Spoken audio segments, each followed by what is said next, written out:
Good evening दोस्तों, विद्या career classes के YouTube channel पर आप सभी का एक बार फिर से स्वागत है। मैं संदीप सर एक बार फिर से आपके सामने प्रस्तुत हूँ। कई सारे प्रश्नों का हम लोग डिस्कस करते हैं रोज़। मैं आप लोगों से एक चीज़ कहना चाहता हूँ कि जैसे वर्ष 2020 तो कैसे भी करके गुजर गया। वर्ष 2020 में जैसा कि आप लोगों ने देखा कि कोई भी प्रतियोगी परीक्षाओं का आयोजन भी नहीं हो पाया, जिसका कारण कोरोना काल था। लेकिन वर्ष 2021 में बहुत सारी वैकेंसियाँ आना है और 100% 2021 में बहुत सारी वैकेंसियाँ आएंगी। तो हम सभी लोगों का एक लक्ष्य निर्धारित किया जाता है। हम लोगों के सभी लोग एक का वर्चस्व बन जाता है कि आप सभी को एक काम करना है कि कैसे भी करके सरकारी नौकरी के लिए जो लोग तैयारी कर रहे हैं उन सबको विभिन्न परीक्षाओं में कहीं ना कहीं सरकारी नौकरी का अवसर उपलब्ध कराना। तो इसीलिए हमने आज के टेस्ट का जो शीर्षक रखा है वो भी रखा हुआ है कि मिशन सरकारी नौकरी 2021। मैं आप लोगों के सामने कुछ प्रश्नों का सार लेकर के आया हूं। आप लोग इस प्रश्नों को डिस्कस करिएगा। जैसे ये स्पेशल टेस्ट है जो कि मिशन सरकारी नौकरी 2021 के अंतर्गत बनाया गया है। आप सभी लोग ध्यान रखिएगा। इस जो हमने स्टार्ट किया, एक मुहिम स्टार्ट की है कि आप सभी को वर्ष 2021 में सरकारी नौकरी के साथ कहीं ना कहीं कोई ना कोई डिपार्टमेंट में आप लोगों को मौका दिया जाए, तो आप लोग जरूर प्रयास करिए। चलिए, आज का पहला क्वेश्चन है गुट निरपेक्ष आंदोलन। आप सभी लोग जानते हो इसको नॉन अलाइन मूवमेंट के नाम से जाना जाता है। तो गुट निरपेक्ष आंदोलन का वर्ष 2019 से 2022 तक जो अध्यक्ष देश रहेगा वो कौन सा देश इसकी अध्यक्षता करेगा? तो आप सभी लोग जानते हैं कि 3 वर्षों के लिए, आगामी 3 वर्षों के लिए 2019 से लगाकर 2022 तक गुट निरपेक्ष आंदोलन की जो अध्यक्षता करने वाला देश होगा वो कौन सा होगा? वो अजरबैजान देश होगा। आपका बी ऑप्शन बिल्कुल सही होगा। ध्यान रखिएगा मित्रों, ये जो अजरबैजान है, अजरबैजान की राजधानी का नाम क्या है मित्रों? बाकू। ध्यान रखिएगा। चलिए, दूसरा क्वेश्चन है, हाल ही में अंतर्राष्ट्रीय मुद्रा कोष में कुल कितने देश शामिल किए गए हैं? या हाल ही में अंतर्राष्ट्रीय मुद्रा कोष में कुल कितने देश हैं? तो अंतर्राष्ट्रीय मुद्रा कोष जो है उसमें अभी तक 189 देश हुआ करते थे, लेकिन आप सभी को पता होगा कि अंडोरा देश को अभी हाल ही में अंतर्राष्ट्रीय मुद्रा कोष के अंतर्गत शामिल किया गया है। तो जो इसका उत्तर सही होगा वो बी ऑप्शन से बिल्कुल सही होगा। 190 देश हाल ही में अंतर्राष्ट्रीय मुद्रा कोष में कंप्लीट हो गए हैं। तो अगर आपसे पूछा जाएगा कि हाल ही में अंतर्राष्ट्रीय मुद्रा कोष में 190वां देश कौन सा जुड़ा है मित्रों, तो ध्यान रखिएगा अंडोरा जो देश है वो 190वां देश है। चलिए, तीसरा क्वेश्चन देख लेते हैं। वर्तमान में सार्क के महासचिव कौन है? 4 ऑप्शन दिए गए हैं आपके सामने। एंटोनियो गुटेरस, इजेला वीराकॉन, क्रिस्टीना जॉर्जिवा और रॉबर्टो अज़ेवेडो। अब ध्यान दें मित्रों, ये जो 4 ऑप्शन हैं, इन चारों ऑप्शन में कुछ न कुछ खासियत है। जैसे जो एंटोनियो गुटेरस हैं, ये आप सभी लोग जानते होंगे यूएनओ के महासचिव हैं। तो आपके एंटोनियो गुटेरस कौन है मित्रों? एंटोनियो गुटेरस इस समय वर्तमान में अपने संयुक्त राष्ट्र संघ के महासचिव हैं। इजेला वीराकॉन जो कि श्रीलंका के निवासी हैं और इनको हाल ही में सार्क का महासचिव नियुक्त किया गया है। तो आपका जो उत्तर सही होगा वो बी सही होगा। इजेला वीराकॉन जो है वो वर्तमान में कौन है? इजेला वीराकॉन इस समय सार्क के महासचिव हैं। लेकिन क्रिस्टीना जॉर्जिवा कौन है? Kristalina Georgieva International Monetary Fund, आप लोग सभी लोग पढ़ते हो कि जो अंतर्राष्ट्रीय मुद्रा कोष है, उस अंतर्राष्ट्रीय मुद्रा कोष की जो वर्तमान में महानिदेशक है वो कौन है? Kristalina Georgieva. और रॉबर्टो कार्वेल्हो डे अज़ेवेडो ये WTO के चेयरमैन है वर्तमान में। तो आपका जो क्वेश्चन था वो था वर्तमान में सार्क के महासचिव कौन है? तो इजेला वीराकॉन वर्तमान में सार्क के महासचिव हैं। चलिए, नेक्स्ट क्वेश्चन देख लेते हैं। WWF का मुख्यालय कहाँ है? आप सभी लोग जानते हो WWF का मुख्यालय कहाँ है? ग्लांड, स्विट्जरलैंड में WWF का मुख्यालय है। तो आपका जो उत्तर सही होगा वो सी उत्तर बिल्कुल सही होगा मित्रों, ग्लांड, स्विट्जरलैंड। ध्यान रखिएगा। चलिए, नेक्स्ट क्वेश्चन देख लेते हैं। विश्व बैंक के अध्यक्ष हाल ही में किन्हें चुना गया है? तो विश्व बैंक के अध्यक्ष कौन है भाई? तो इसमें 4 ऑप्शन दिए हुए हैं। David Malpass, Masatsugu Asakawa, Greg Barclay और आंद्रे एजोले। तो ध्यान रखिएगा, जो विश्व बैंक के वर्तमान में अध्यक्ष नियुक्त किए गए हैं वो डेविड मालपास नियुक्त किए गए हैं। आपका उत्तर जो सही होगा वो ए सही होगा। ध्यान रखिएगा मित्रों, डेविड मालपास। लेकिन इन चारों ऑप्शन बहुत इंपॉर्टेंट हैं। आप जानते हो मासात्सुगो असाकावा कौन है? मासात्सुगो असाकावा को ADB का चेयरमैन नियुक्त किया गया है। एशियन डेवलपमेंट बैंक जो है उसका अध्यक्ष नियुक्त किया गया है। किसको? मासात्सुगो असाकावा को। ग्रेग बार्कले कौन है? ICC का चेयरमैन इनको नियुक्त किया गया है, ग्रेग बार्कले को। और आंद्रे एजोले महानिदेशक है किस चीज़ के? तो आप सभी लोग जानते हैं यूनेस्को के महानिदेशक जो हैं वो आंद्रे एजोले साहब है। चलिए, नेक्स्ट क्वेश्चन देख लेते हैं। निम्नलिखित में कौन सा देश सार्क देशों में शामिल नहीं है? सार्क देशों का 8 देशों का एक समूह होता है जिसका मुख्यालय कहाँ है? काठमांडू में है। इसमें 8 देश हैं। कौन कौन से 8 वो देश हैं? ध्यान रखिएगा मित्रों, मालदीव है, भूटान है, श्रीलंका है, पाकिस्तान है, अफगानिस्तान है, इंडिया है, नेपाल है और श्रीलंका है। तो इसकी एक शॉर्ट ट्रिक भी मैंने कल शायद बताई थी इसको डिस्कस करते वक्त कि इसकी एक शॉर्ट ट्रिक होती है MBBS पेन PAIN। ये मालदीव है, भूटान है, बांग्लादेश है, श्रीलंका है, पाकिस्तान है, अफगानिस्तान है, इंडिया है और नेपाल है। तो यानी कि आपका जो गलत उत्तर होगा इसमें से अगर देखा जाए कि कौन सा देश शामिल नहीं है तो आपका उत्तर मलेशिया सही हो जाता है। मलेशिया आप जानते हो सार्क देशों में शामिल नहीं होता है, तो आपका सी ऑप्शन सही होगा। नेक्स्ट, निम्नलिखित में कौन सा देश हाल ही में आसियान का अध्यक्ष नियुक्त किया गया है? तो आप जानते हो अभी हाल ही में आसियान देशों का जो संगठन है, आसियान जो 10 देशों का संगठन है, उसकी जो वार्षिक सम्मेलन हुआ था वो वियतनाम में आयोजित किया गया था। और आप जानते हो कि वर्ष 2020-2021 में वियतनाम को इसका अध्यक्ष देश नियुक्त किया गया है। तो अगर आपके सामने क्वेश्चन आएगा कि आसियान का हाल ही में अध्यक्ष देश कौन नियुक्त किया गया है तो वियतनाम होगा। तो आपका बी ऑप्शन बिल्कुल सही होगा। नेक्स्ट क्वेश्चन देख लेते हैं। हाल ही में शाही लीची को किस राज्य का भौगोलिक संकेतक घोषित किया गया है? तो शाही लीची को हाल ही में बिहार जो राज्य है वहाँ का GI टैग दिया गया है। ध्यान रखिएगा, पूछता है शाही लीची जिसे कि हम लोग जानते हैं बिहार से संबंधित है, तो शाही लीची को कहाँ का GI टैग प्रदान किया गया है? शाही लीची को बिहार का GI टैग प्रदान किया गया है। मित्रों विशेष ध्यान रखिएगा इस प्रश्न पर, यह आपका क्वेश्चन इंपॉर्टेंट रहेगा, ध्यान रखिएगा। ऐसे ही बहुत सारे आप देखते हो वर्तमान में अपने GI टैग बनाए गए हैं, कल भी हम लोगों ने डिस्कस किया था। लेकिन एक चीज़ ध्यान रखिएगा, शाही लीची जो है वो तो बिहार की है, लेकिन एक तेजपुर लीची भी है। तेजपुर लीची जो घोषित की गई है GI टैग, यह मैं आपको कमेंट सेक्शन में आपको कमेंट करके ये बताना है कि हाल ही में भारत का कौन सा वो राज्य है जिसने तेजपुर लीची को भारत में GI टैग प्रदान किया गया है। ये आपका होमवर्क है, ध्यान रखिएगा। चलिए, शाही लीची किस राज्य का GI टैग है? तो बिहार स्टेट का। नेक्स्ट क्वेश्चन देख लेते हैं। हाल ही में उत्तर प्रदेश के किस जनपद को टेराकोटा क्राफ्ट में GI टैग प्रदान किया गया है? आप सभी लोग जानते हैं कि उत्तर प्रदेश के टेराकोटा क्राफ्ट के लिए गोरखपुर जो जनपद है वो जाना जाता है। तो उत्तर प्रदेश का गोरखपुर जो जनपद है वो टेराकोटा क्राफ्ट में इसको GI टैग प्रदान किया गया, ध्यान रखिएगा। और सबसे इम्पोर्टेंट ये भी है कि गोरखपुर जनपद से ही अपने उत्तर प्रदेश के माननीय मुख्यमंत्री श्री योगी आदित्यनाथ जी संबंधित है, ध्यान रखिएगा। चलिए नेक्स्ट क्वेश्चन देख लेते हैं। 15वें वित्त आयोग के अध्यक्ष के तौर पर किसे नियुक्त किया गया है? तो इसमें ऑप्शन दिया हुआ है डॉक्टर सुनीत शर्मा को, डॉक्टर NK सिंह को, डॉक्टर बलबीर सिंह को और डॉक्टर KC नियोगी को। तो वित्त आयोग जो होता है वो भारतीय संविधान के आर्टिकल 280 में वर्णित होता है। 15वें वित्त आयोग का कार्यकाल 2020 से 2025 निर्धारित किया गया है। आप सभी लोग जानते हैं डॉक्टर NK सिंह को वर्तमान में 15वें वित्त आयोग का अध्यक्ष बनाया गया है। अब इसमें ऑप्शन में डॉक्टर सुनीत शर्मा दिए हुए हैं, आप जानते हैं इसमें रेलवे बोर्ड के चेयरमैन बने हैं। डॉक्टर बलबीर सिंह चौहान, न्यायमूर्ति बलबीर सिंह चौहान, ये आपके 21वें विधि आयोग के अध्यक्ष हैं। और डॉक्टर KC नियोगी जो ऑप्शन में दिए हुए हैं ये कौन है? तो मित्रों KC नियोगी देश के पहले वित्त आयोग के अध्यक्ष हुआ करते थे, ध्यान रखिएगा। चलिए नेक्स्ट क्वेश्चन देख लेते हैं। हाल ही में तमिलनाडु के किस मंदिर के प्रसाद पंचमीर्थम को GI टैग प्रदान किया गया है? तो तमिलनाडु के किस मंदिर के प्रसाद को पंचमीर्थम को GI टैग प्रदान किया गया है? तो आपको ध्यान रखिएगा, जो आपका मुरुगन मंदिर है, मोस्ट इंपॉर्टेंट है, मुरुगन मंदिर जो है तमिलनाडु स्टेट में, इस मंदिर को ही इस बार वर्तमान में इस मंदिर के प्रसाद को GI टैग प्रदान किया गया है। आप जानते हैं ये जो मंदिर का प्रसाद है ये 5 चीज़ों से मिलकर बनाया जाता है। इसमें केला, गुड़, घी, शहद और इलायची, इन 5 को मिला करके ये पंचमीर्थम नामक प्रसाद बनाया जाता है जो कि बहुत ही फेमस है। तो इसीलिए इसको तमिलनाडु स्टेट को GI टैग प्रदान किया गया है और ये किसी भी मंदिर के प्रसाद को मिलने वाला पहला GI टैग भी है, ध्यान रखिएगा।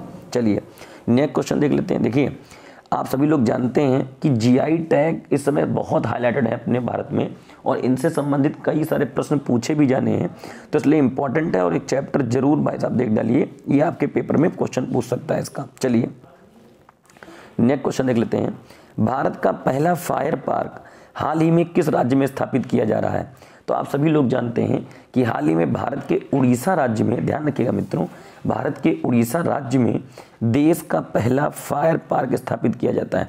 उड़ीसा से ध्यान आया, अगर उड़ीसा के मुख्यमंत्री का नाम पूछेगा तो आप सभी लोग जानते हैं उड़ीसा के मुख्यमंत्री श्री नवीन पटनायक जी हैं, जिनको हीरो टू एनिमल, ध्यान होगा आपको कि हीरो टू एनिमल अवार्ड से भी सम्मानित किया जा चुका है। चलिए नेक्स्ट क्वेश्चन देख लेते हैं।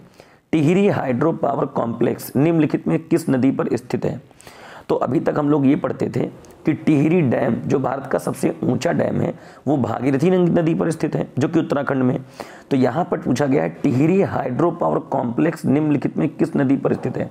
तो आप एक चीज़ ध्यान रखिएगा, जो टिहरी हाइड्रो पावर कॉम्प्लेक्स है और टिहरी डैम है, ये दोनों भागीरथी नदी के संगम पर बनाए गए हैं, भागीरथी नदी पर ही स्थित है।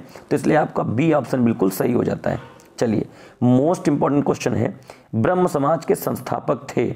आप सभी लोग जानते हो भारत में 19वीं शताब्दी के पुनर्जागरण का जनक राजा राममोहन राय को माना जाता है, और राजा राममोहन राय ने कलकत्ता में सन 1828 ईस्वी में ब्रह्म समाज की स्थापना की थी। और ये वही ब्रह्म समाज था जिसके माध्यम से इन्होंने सती प्रथा पर प्रतिबंध लगाने का प्रयास किया। तो मैं आपको एक क्वेश्चन पूछ रहा हूँ कि राजा राममोहन राय की वो कौन सी पत्रिका थी जिस पत्रिका में राजा राममोहन राय ने सती प्रथा का सबसे ज़्यादा विरोध किया था? ये आपको उत्तर बताना होगा, ध्यान रखिएगा मित्रों। चलिए नेक्स्ट क्वेश्चन देख लेते हैं। निम्नलिखित में से कौन सा शहर केरोसिन मुक्त बनने वाला भारत का पहला शहर बन गया है? तो आप सभी लोग जानते हैं हाल ही में कौन सा शहर केरोसिन मुक्त बनने वाला भारत का पहला शहर बन गया है? तो आपका चंडीगढ़ जो ऑप्शन होगा वो बिल्कुल सही होगा। चंडीगढ़ जो शहर है वो केरोसिन मुक्त बनने वाला देश का पहला शहर बन गया है। चलिए नेक्स्ट क्वेश्चन देख लेते हैं। निम्नलिखित में से कौन सा जोड़ा मेल नहीं खाता है? कौन सा जोड़ा मेल नहीं खाता है? यहाँ पर कुछ नृत्य दिए गए हैं। तमाशा महाराष्ट्र का नृत्य बिल्कुल सही है, कजरी उत्तर प्रदेश का है, ये भी बिल्कुल सही है, बाउल पश्चिम बंगाल का है, ये भी बिल्कुल सही है। झूमर जो नृत्य है ये आप सभी लोग जानते हैं, झूमर राजस्थान का एक नृत्य है। यहाँ पर ऑप्शन में आपके हरियाणा दिया हुआ है, तो यही आपका मिलान नहीं खाता है, अतः ऑप्शन डी जो होगा ये बिल्कुल सही होगा। चलिए नेक्स्ट क्वेश्चन देख लेते हैं। एशियाई युवा पैरा गेम्स दिसंबर 2021 में किस देश में आयोजित किए जाएंगे? आप सभी लोग, ये मोस्ट इंपॉर्टेंट क्वेश्चन है। एशियाई युवा पैरा गेम्स दिसंबर 2021 में बहरीन देश में आयोजित किए जा रहे हैं। मोस्ट इंपॉर्टेंट है, बहरीन देश में एशियाई युवा पैरा गेम्स दिसंबर 2021 में आयोजित किए जाएंगे, तथा आपका सी ऑप्शन जो होगा वो बिल्कुल सही होगा। चलिए नेक्स्ट क्वेश्चन देख लेते हैं। अरब जगत में निर्मित होने वाला पहला नाभिकीय ऊर्जा संयंत्र, अरब जगत में निर्मित होने वाला पहला ऊर्जा संयंत्र कौन सा है? अब 4 ऑप्शन दिए हुए हैं, बधावन, बराकाह, अल अमल और नूर फर्स्ट। तो बधावन जो है वो ध्यान रखिएगा मित्रों, अभी भारत में एक नए पोर्ट की घोषणा की गई है महाराष्ट्र में। ये जो बधावन होगा ये भारत का नया पोर्ट बनेगा, तो ये बधावन तो होगा नहीं। नेक्स्ट ऑप्शन भी दिया है अल अमल। तो अल अमल यूएई के द्वारा लॉन्च किया गया, आप जानते होंगे, पहला मंगल मिशन है जिसका नाम अल अमल है, जिसे होप के नाम से भी जाना जाता है। नूर फर्स्ट ईरान के द्वारा शुरू किया गया पहला अंतरिक्ष यान जो है वो नूर फर्स्ट है। तो आपका जो उत्तर है वो बी बिल्कुल सही है। बराकाह जो है वो अरब जगत में निर्मित होने वाला पहला नाभिकीय ऊर्जा संयंत्र है, अतः बी ऑप्शन आपका बिल्कुल सही होगा। नेक्स्ट क्वेश्चन देख लेते हैं। एक रिक्वेस्ट है आप लोगों से, सभी जो भी हमारा वीडियो देखते हैं, आप लोगों से एक विशेष निवेदन है। पहली चीज़ तो आप लोग इस वीडियो को पूरा देखा करिए। दूसरी चीज़ ये कि अगर ये वीडियो अच्छा है, मैं प्रयास कर रहा हूँ कि आप लोगों को बहुत अच्छी अच्छी चीज़ें दे पाऊँ, तो आप लोग मेरा ऊर्जा या मुझे मोटिवेशन दिया करिए, जिसके माध्यम से मैं और चीज़ें बेहतर करने का प्रयास करूँगा। और आप लोगों से एक निवेदन है कि इस वीडियो को मैक्सिमम क्या करिए, शेयर कर दीजिए, इसके ज़्यादा से ज़्यादा लोगों को तक पहुँच सके, और इसमें आप सबका भी कई सारा सहयोग रहेगा, तभी ये सब चीज़ें पॉसिबल हो सकती हैं। तो इसलिए आप लोगों से निवेदन रहेगा। चलिए नेक्स्ट क्वेश्चन देखते हैं। पर्यावरण प्रदर्शन सूचकांक 2020 में शीर्ष स्थान पर हाल ही में कौन सा देश रहा है? तो आप सभी लोग जानते होंगे पर्यावरण प्रदर्शन सूचकांक 2020 में शीर्ष स्थान पर जो देश रहा है मित्रों, वो कौन सा देश रहा है? तो आप लोग सभी लोग कमेंट सेक्शन में जाएंगे और बताएंगे। हालांकि आपका उत्तर जो मैं बता रहा हूँ वो डेनमार्क बिल्कुल सही होगा। जो डेनमार्क है वो वर्तमान में आप जानते हो कि पर्यावरण प्रदर्शन सूचकांक में सबसे टॉप पर रहा है। तो आपका उत्तर जो सही होगा मित्रों वो ए ऑप्शन बिल्कुल सही होगा। आप लोग जान लीजिएगा कि डेनमार्क को वर्तमान में पर्यावरण प्रदर्शन सूचकांक में नंबर 1 पर स्थान मिला है। अच्छा, यही क्वेश्चन अगर भारत के परिप्रेक्ष्य में पूछ लिया जाता कि पर्यावरण प्रदर्शन सूचकांक 2020 में शीर्ष स्थान पर भारत या भारत की कौन सी रैंकिंग है, तो आप लोगों को ये बताना है कि पर्यावरण प्रदर्शन सूचकांक में भारत किस स्थान पर है। आप लोग कमेंट सेक्शन में जाकर के जरूर टाइप करिएगा। चलिए नेक्स्ट क्वेश्चन देखते हैं। COP26 का आयोजन कहाँ होगा? ध्यान रखिएगा मित्रों, हाल ही में COP25 का जो आयोजन हुआ था वो ग्लासगो में हुआ था। कहाँ हुआ था मित्रों? ग्लासगो में। यानी कि सॉरी 2000 जो COP25 था उसका जो आयोजन हुआ था मित्रों वो मैड्रिड स्पेन में हुआ था COP25 का। तो यानी कि जो COP26 होगा इसका आयोजन कहाँ किया जाएगा? तो ध्यान रखिएगा यूनाइटेड किंगडम के ग्लासगो में इसका आयोजन किया जाएगा। तो COP26 का आयोजन ग्लासगो सिटी में होगा, ध्यान रखिएगा। चलिए नेक्स्ट क्वेश्चन देख लेते हैं। भारत का सबसे तेज सुपर कंप्यूटर कौन सा है? तो आप सभी लोग जानते होंगे हाल ही में जो 500 विश्व कंप्यूटर सबसे सुपर कंप्यूटरों की लिस्ट निकाली गई थी उसमें फुगाकू जो था जापान का, उसे विश्व का सबसे तेज सुपर कंप्यूटर घोषित किया गया था, फुगाकू को। और वहीं भारत का जो परम सिद्धि है, ध्यान रखिएगा मित्रों, भारत का सबसे तेज सुपर कंप्यूटर जो है वो परम सिद्धि, इसमें 63 रैंक पर था, इसमें 63वीं रैंक पर था। और वहीं प्रत्यूष जो था वो 66वीं रैंक पर था। अतः जो भारत का सबसे तेज सुपर कंप्यूटर है मित्रों वो कौन सा है? परम सिद्धि। और अगर पूछता है कि प्रत्यूष किस नंबर पर है तो 66 नंबर पर आपका प्रत्यूष था, ध्यान रखिएगा। चलिए नेक्स्ट क्वेश्चन देख लेते हैं। नेक्स्ट क्वेश्चन है, अंतर्राष्ट्रीय बुकर पुरस्कार 2020 जीतने वाली सबसे कम उम्र की लेखिका मारिके लुकास रिजनेवेल्ड, ध्यान रखिएगा मित्रों, सॉरी एक मिनट रुकिएगा मित्रों, हाँ जी चलिए। तो आपका क्वेश्चन है जो हाल ही में अंतर्राष्ट्रीय बुकर पुरस्कार 2020 जीतने वाली सबसे कम उम्र की लेखिका मारिके लुकास रिजनेवेल्ड किस देश से संबंधित हैं?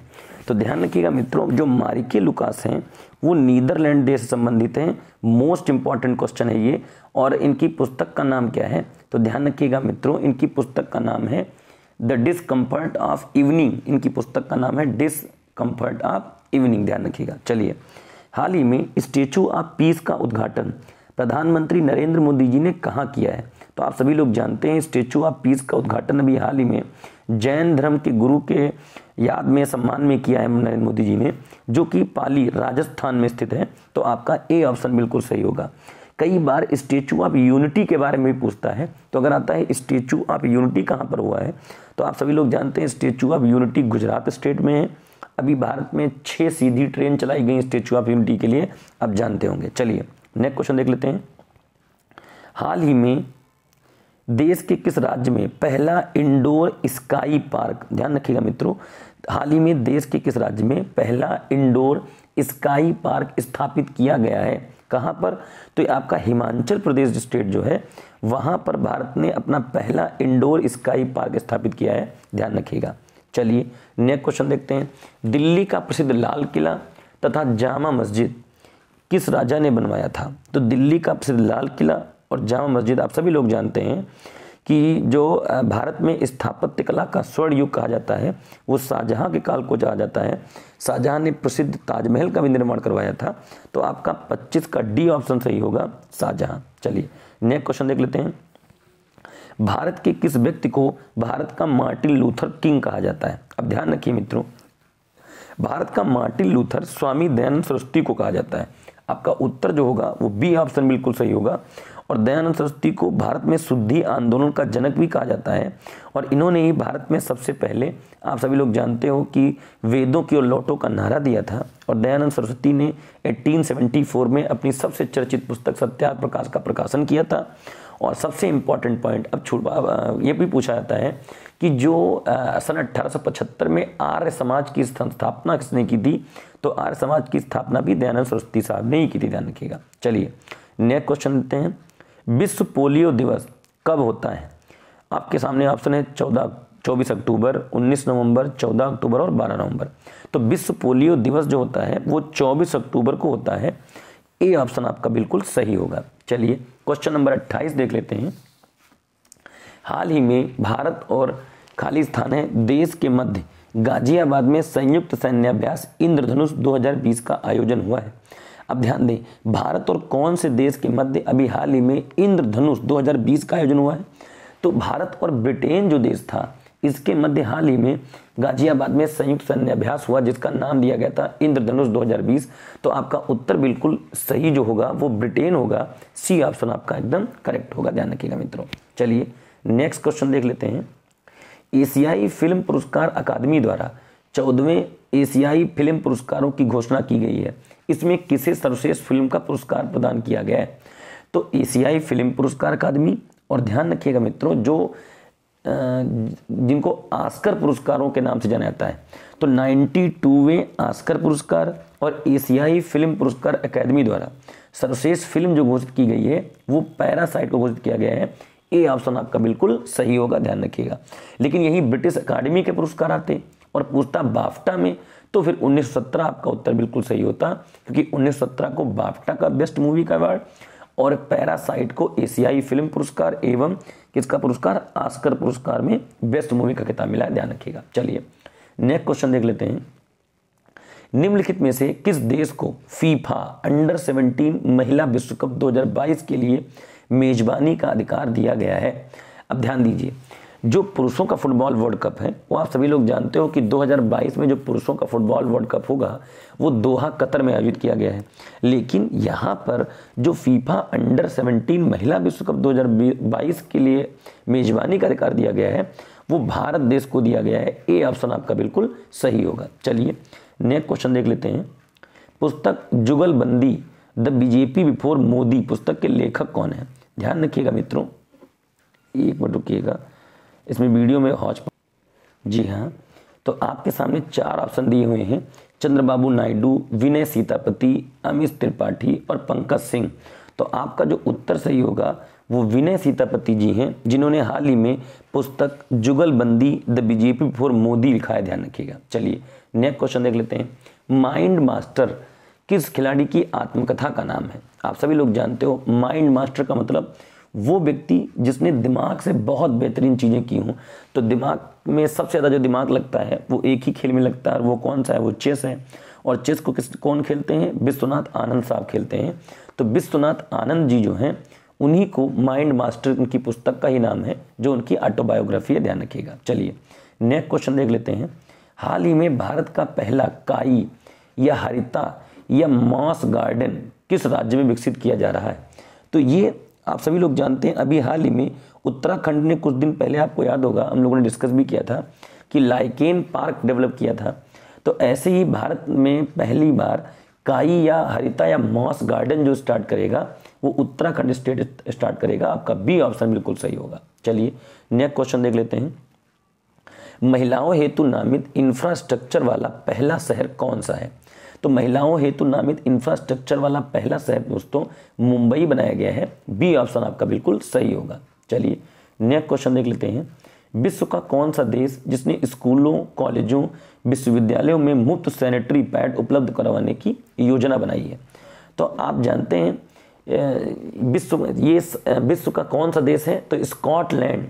सी ऑप्शन आपका बिल्कुल सही है, जिसने अपने स्कूलों में, कॉलेजेस में, विश्वविद्यालयों में मुफ्त सैनिटरी पैड उपलब्ध करवाने की योजना बनाई है। तो आपका सी ऑप्शन बिल्कुल सही होगा, स्कॉटलैंड उत्तर राइट आंसर है। चलिए नेक्स्ट क्वेश्चन देख लेते हैं। गंभीर रूप से लुप्त प्रायः देसी पक्षी और दुनिया के सबसे मोटे तोते काकापो ने हाल ही में किस देश की बर्ड ऑफ द ईयर 2020 का खिताब जीता है? आप सभी लोग जानते हैं जो गंभीर रूप से लुप्त प्रायः पक्षी होते हैं या पादप होते हैं या जीव जंतु होते हैं, तो उनकी लिस्ट बनाई जाती है जिनको हम रेड डाटा बुक में स्थान देते हैं। और वो लिस्ट तैयार कौन करता है? तो IUCN नामक एक संस्था होती है, वो रेड डाटा बुक लिस्ट तैयार करती है। उस रेड डाटा बुक के जो पन्ने होते हैं वो गुलाबी कलर के होते हैं। और जो हाल ही में दुनिया के सबसे मोटे तोते काकापो ने हाल ही में किस देश की बर्ड ऑफ द ईयर पुरस्कार की बात कर रहे हैं, तो आपका उत्तर जो सही होगा वो डी ऑप्शन बिल्कुल सही होगा। न्यूजीलैंड वो देश है जहां पर जिस तोते को काकापो को बर्ड ऑफ द ईयर 2020 का खिताब मिला है। चलिए नेक्स्ट क्वेश्चन देख लेते हैं। हाल ही में जो बाइडेन जो कि अमेरिका के राष्ट्रपति हैं, तो वो कौन से नंबर के राष्ट्रपति बने हैं? तो 46वें नंबर के राष्ट्रपति बने हैं जो बाइडेन। तो मित्रों आपका जो उत्तर सही होगा वो बी बिल्कुल सही होगा। चलिए नेक्स्ट क्वेश्चन देख लेते हैं। द इकोनॉमिस्ट इंटेलिजेंस यूनिट ने वर्ष 2020 में दुनिया के सबसे महंगे शहरों में किस शहर को सबसे महंगा शहर घोषित किया है? तो आप सभी लोग जानते हैं जो हांगकांग शहर है, वर्तमान में हांगकांग शहर को विश्व का सबसे महंगे शहरों की लिस्ट में घोषित किया गया है। तो डी ऑप्शन आपका बिल्कुल सही होगा। और आज का लास्ट प्रश्न देख लेते हैं। निजी क्षेत्र के उधारदाताओं की रेड फ्लैग सूची में किन बैंकों को रखा गया है? आप सभी लोग जानते हैं अभी हाल ही में HDFC बैंक और इंडसिंड बैंक, इन दोनों बैंकों को सबसे ज़्यादा पैसा कर्जा देने के लिए जो रेड फ्लैग लिस्ट तैयार की जाती है उसमें नंबर 1 पर रखा गया है। अतः इसमें रेड फ्लैग सूची में कौन सी बैंक आएंगी? तो HDFC बैंक और इंडसिंड बैंक। आपका जो उत्तर सही होगा मित्रों वो डी ऑप्शन सही होगा, ए और बी दोनों। तो आपने देखा कि हम लोगों ने 39 क्वेश्चन आज डिस्कस किए। ये टेस्ट पेपर था जो कि मैं आने वाली सभी परीक्षाओं के लिए जो भी हमारे स्कूल में या जो भी हमारे कोचिंग संस्थान में बच्चे पढ़ते हैं उन सब के लिए हम लोग बनाते हैं। और आपको प्रयास यही करते हैं कि जितने भी आगामी परीक्षाएं होंगी उन सारी चीज़ों को हम लोग यहाँ पर क्वेश्चन पेपर में रखेंगे। तो आप लोगों से यही आशा है और निवेदन भी है कि आप लोग इसे ज़्यादा से ज़्यादा मात्रा में शेयर करिए और विद्या करियर क्लासेस के यूट्यूब चैनल को प्रमोट करिए, जिससे हम और भी बेहतर चीज़ें आपको देंगे। यही इन्हीं शब्दों के साथ मैं अपनी वाणी को विराम देता हूँ। सभी को शुभ रात्रि मित्रों। कल मिलते हैं एक बार फिर से क्लास में, तब इसके आगे का पार्ट डिस्कशन होगा। सभी को एक बार फिर से धन्यवाद। शुभ रात्रि, गुड नाइट।